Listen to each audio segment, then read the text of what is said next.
Hi, my name is Samantha Simonetti. I'm a student physical therapist here at Campbell University, and today I will be talking to you about the Tinel sign test of the wrist. First, I'm going to talk to you about the science behind the test itself.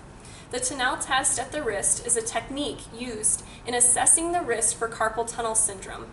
The median nerve, which becomes irritated with the diagnosis, runs through the carpal tunnel. This tunnel is created by the flexor retinaculum, which attaches, is a thick connective tissue which attaches at the hook of the hamate and the pisiform, as well as the scaphoid and the trapezium. So here I have the bones to kind of give you a better explanation as to where the carpal tunnel occurs. You'll see that the scaphoid and the trapezium here is the radial side where the flexor retinaculum attaches, and then it comes across to this area here, which is the hook of the hamate and the pisiform. You can see that this area, this tunnel it creates, is very small. It houses the flexor digitorum profundus, superficialis, and the flexor pollicis longus, as well as the median nerve.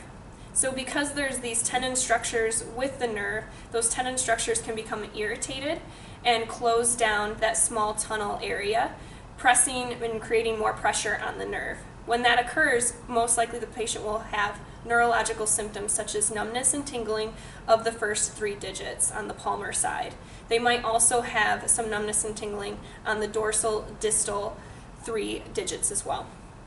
So this test, we will be tapping along the median nerve structure and seeing if we can get reproduction of those symptoms. So first off, I'm going to show you step by step how to perform this test. I'm first going to have my patient come in and we're going to show patient position. So Phil, what we're going to have for a patient position is you want the patient in a seated, relaxed position in which you can access the distal part of the upper extremity. You'll have them in a supinated position so that you can access the carpal tunnel, as we were talking about.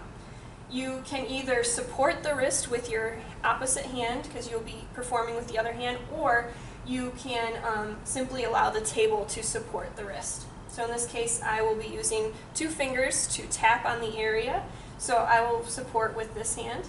And what you want to do is tap along that carpal tunnel, or you can tap a little bit closer and proximal.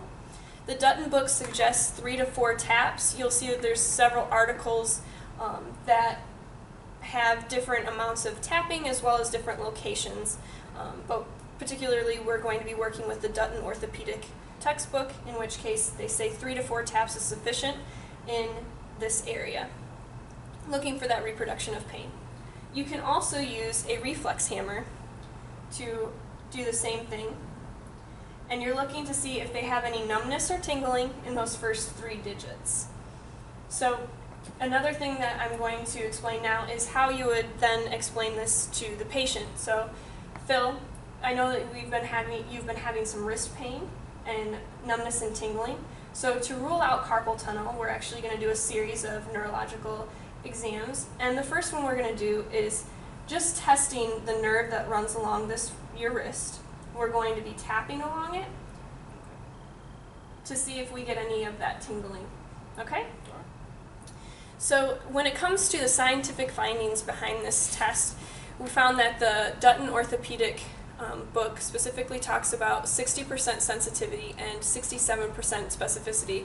Due to the low number of these percentages, you would most likely examine the patient with a series of neurological tests, not just this one by itself, because it is not strong enough to give you the findings that you need.